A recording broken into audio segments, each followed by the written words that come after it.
film de ce soir, c'est Allemagne année zéro. C'est encore un film de guerre, mais c'est la guerre, c'est-à-dire c'est les conséquences de la guerre vues en Allemagne.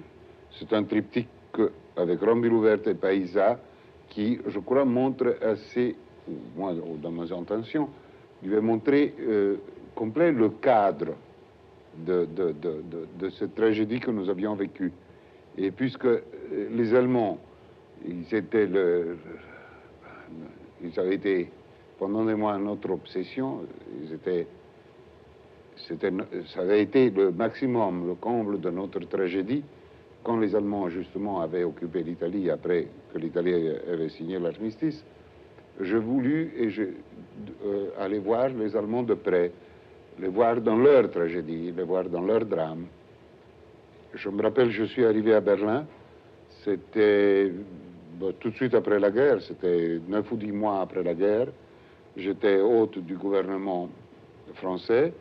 Je suis arrivé à Berlin vers 5 heures l'après-midi et c'était le mois de mars.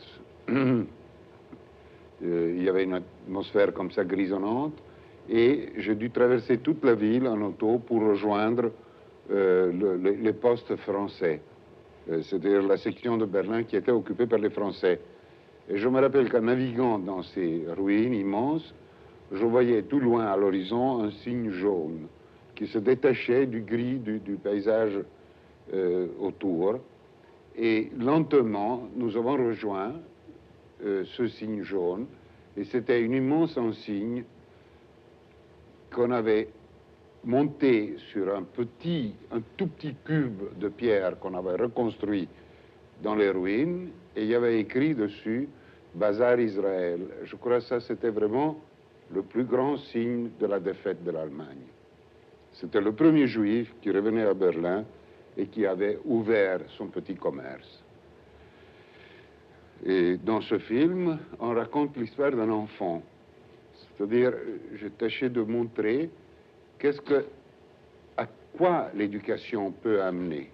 C'est un enfant élevé et éduqué par des nazis, dans une école nazie, qui se trouve avec un grand problème familial, avec un père qui crève de faim, qui n'a pas de santé, son frère qui est caché à la maison puisqu'il était combattant, il a combattu jusqu'au coin de la rue, il s'est caché. Et cet enfant, pour tâcher de résoudre le problème de la faim, pense que c'est normal et c'est même héroïque pour lui de tuer son père qui est inutile pour sauver la vie de son frère que quand même il avait combattu. Et puis sur ça, cet enfant ne trouve pas de complicité autour de lui. Tout le monde est contre lui. Le moment que lui, il tâche d'avouer, il dit cette chose, et même avec un certain orgueil, puisqu'il s'est comporté vraiment comme un bon Allemand.